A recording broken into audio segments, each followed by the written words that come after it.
제21대 대통령 선거 이제 하루 앞으로 다가왔습니다. 각 당을 출입하는 국회 취재기자를 연결해서 막판 선거운동 분위기를 살펴보겠습니다. 이준엽, 박정현 기자 나와주십시오. 네, 국회에 마련된 YTN 특설 스튜디오입니다. 저는 더불어민주당을, 박정현 기자는 국민의힘을 각각 출입하고 있는데요. 선거를 하루 앞두고 저희가 몇 가지 키워드를 뽑아봤는데 이를 통해서 선거 분위기 한번 살펴보겠습니다. 자, 첫 번째 키워드부터 들어볼까요? 네, 첫 번째 키워드 마지막 유세 이재명 새나고 김문수 팝팜입니다. 마지막으로 접어든 유세에서 양측이 밀고 있는 신조어라고 하는데요. 먼저 새나고부터 어떤 뜻입니까? 네, 새나구. 이재명 후보가 자신이 직접 만든 말이라며 서울 강북 유세에서 꺼내든 말인데요. 새 표가 나라를 구한다는 뜻입니다. 새 표가 부족하다는 기존 구호에 더해서 이번 선거가 내란 세력의 귀환을 막는 나라를 구하는 선거라는 의미라고 이 후보는 설명했습니다. 국민에 대한 인권 박탈, 그리고 일상적인 비상계엄과 군정, 그리고 이 나라는 제3세계 후진국으로 전락하게 될 것입니다. 이 후보는 정치 입문을 결심한 성남 주민교회에서 연 기자회견에서는 당선 시에 할 일로 개혁보다 민생 회복이 우선순위가 높다고 꼽기도 했습니다. 이후 SNS 메시지를 통해서는 국민의 기본적인 삶을 국가 공동체가 책임지겠다고도 거듭 약속했는데요. 자신의 대표 정책 공약인 기본사회를 재차 강조하면서 막판 지지층 결집에 나선 거로 풀이됩니다. 이 후보는 잠시 뒤에는 12.3 비상계엄 당시 계엄 해제 안과 윤석열 전 대통령 탄핵안을 의결한 국회의사당이 있는 서울 여의도에서 선거운동 장정에 마침표를 찍을 예정입니다. 자, 박 기자, 그럼 김문수 후보가 가는 외치는 팝파미는 뭡니까? 네, 팝팜이 바로 파도 미담뿐이라며 캠프에서 김문수 후보에 붙여준 별명입니다. 여러 사법 리스크를 안고 있는 이재명 후보와 달리 김문수 후보의 청렴성, 도덕성을 부각하는 건데, 김문수 후보 오전 제주 유세에서도 온 가족이 재판을 받는 후보가 대통령이 되면 나라가 어떻게 되겠느냐며 이재명 후보를 정조준했습니다.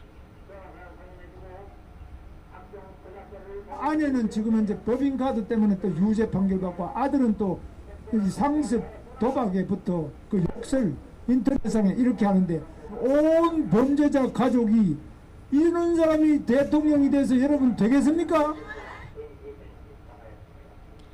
김 후보 이후 긴급 기자회견도 열어 비상계엄 사태에 거듭 사과하며 당 통관계 재정립을 비롯한 당 쇄신 방안을 약속했는데, 선거 막판 윤석열 전 대통령과 확실한 절연 의지를 내비치며 중도층에 손을 내미려는 시도로 보입니다. 제주에서 선거운동 마지막 날 일정을 연 김문수 후보는 이제 경부선 라인을 거쳐 부산, 대구, 대전을 이후에 마지막 유세 장소로 서울광장으로 옵니다. 서울광장 대한민국 가장 중심부로서 시민들의 발길이 끊이지 않는 곳인 만큼 마지막까지 한 명의 유권자라도 더 만나겠다는 게 김 후보 캠프 설명입니다. 네, 다른 후보들 일정도 짧게 짚어보죠. 개혁신당 이준석 후보는 마지막 유세를 어디서 하나요? 네, 이준석 후보 지금 대구에 있습니다. 이 후보 지역구인 경기 화성 동탄이 피날레 유세 장소가 될 거란 관측이 많았는데, 이준석 후보 캠프 얘기를 들어보면 대구를 고른 이유는 새로운 보수의 중심에 이준석 후보가 있고 보수의 미래를 위해 이 후보의 힘을 모아달라는 취지라고 설명했습니다. 민주노동당 권영국 후보 일정은 어떤가요? 네, 권 후보는 마지막 날 장애인 이동권 시위가 벌어지는 서울 해화역과 노동자 사망 사고가 있었던 구의역 등을 돌았습니다. 차이를 이유로 구분하고 등급 나누고 차별하는 사회를 멈춰야 한다고 목소리를 높였는데요. 여성 살해 사건이 일어났던 강남역에선 여성 지지자를 만나 당선 유무와 상관없이 비동의 강간주의 도입을 위해서 끝까지 함께할 것이라고 약속하기도 했습니다.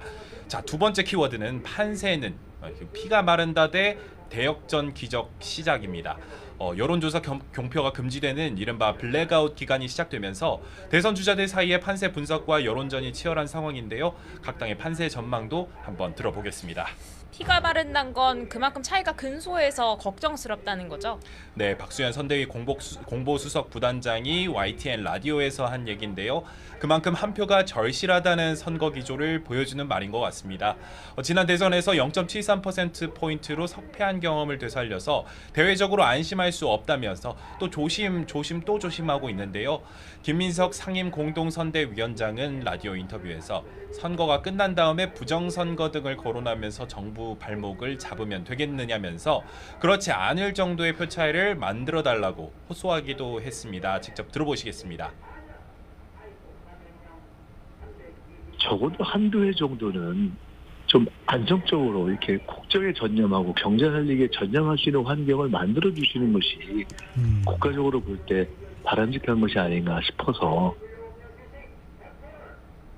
다만 민주당 선대위 핵심 관계자 이야기를 들어보니 내부적으로는 역대 두 번째 사전투표에도 내란에 대한 국민의 분노가 고스란히 드러난 거라고 보고 있고 현장을 다녀보면 지지자들도 손을 꼭 잡으면서 열성적 반응을 보이더라면서 판세를 긍정적으로 보고 있습니다. 국민님이 바라보는 판세도 한번 전해주시죠. 국민의힘 요 며칠 이재명 후보 아들 문제나 유시민 작가 설화로 중도층 표심이 크게 움직이며 골든크로스가 만들어졌다고 주장합니다. 하고 있습니다.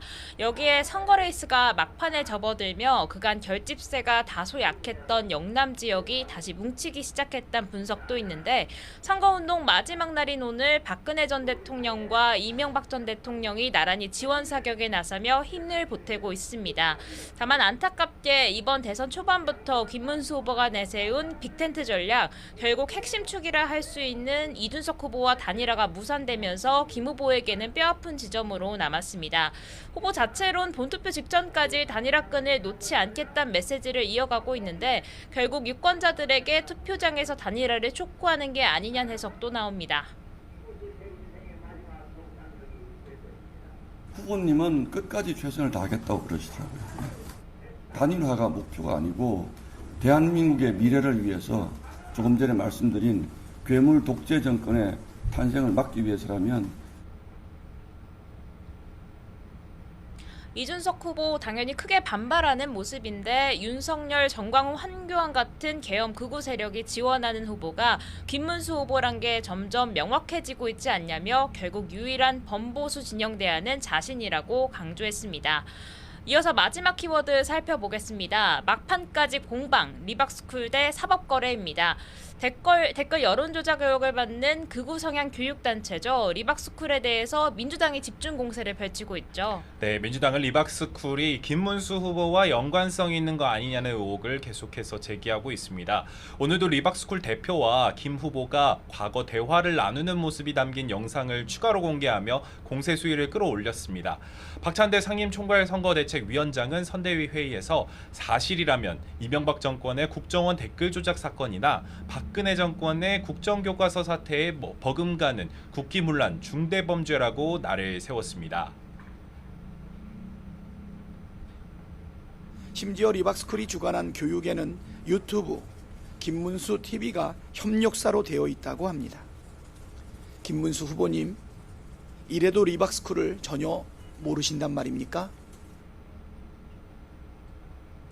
네, 이어서 박 위원장은 벌써 리박스쿨 유튜브 영상들이 삭제되고 있는 것으로 안다면서 경찰에 신속하고 엄정한 수사를 촉구하기도 했습니다. 그러나 국민의힘 김문수 후보 물론이고 당의 어떤 인물과도 관련이 없다는 입장을 유지하고 있습니다. 선거를 코앞에 두고 민주당이 이러한 의혹을 제기하는 건 공작이 의심된다고 맹비난에 나서는데요. 최근 불거진 이재명 후보 아들 문제나 유시민 작가 발언 같은 부정적 이슈를 덮기 위한 공세에 지나지 않는다는 겁니다. 김용태 비대위원장은 과거 친이재명 사이트 DDD 리스트의 댓글 조작을 언급하면서 조작의 원조가 상대당의 프레임을 덮어씌운다고 날을 세우기도 했습니다. 국민의힘은 한편으론 이재명 후보의 사법거래 의혹을 띄우면서 역공에 나서는 분위기인데 어떤 내용이죠? 네, 오늘 오전에 이재명 후보가 한 유튜브 방송에 출연해서 대법원의 공직선거법 파기환송 판결에 대해서 언급한 게 시발점이 됐습니다. 이 후보는 일종의 특종일 수 있는데 대법원 쪽에 저한테 직접은 오지 않지만 소통들이 일부 되지 않느냐면서 사람 사는 세상에 그런 게 없을 수 없다고 말했습니다. 이어 원래 빨리 깔끔하게 기각해 주자였던 방침이 어느 날 바뀐 것으로 안다는 취지로 설명했습니다.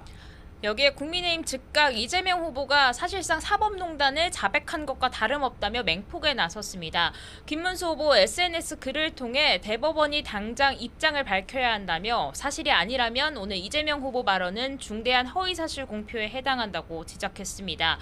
김용태 비상대책위원장도 기자회견을 통해 이재명 후보가 대법원을 정치 하청기관 정도로 여기고 있다고 쏘아붙였습니다. 이 상황이 말해주는 건 분명합니다.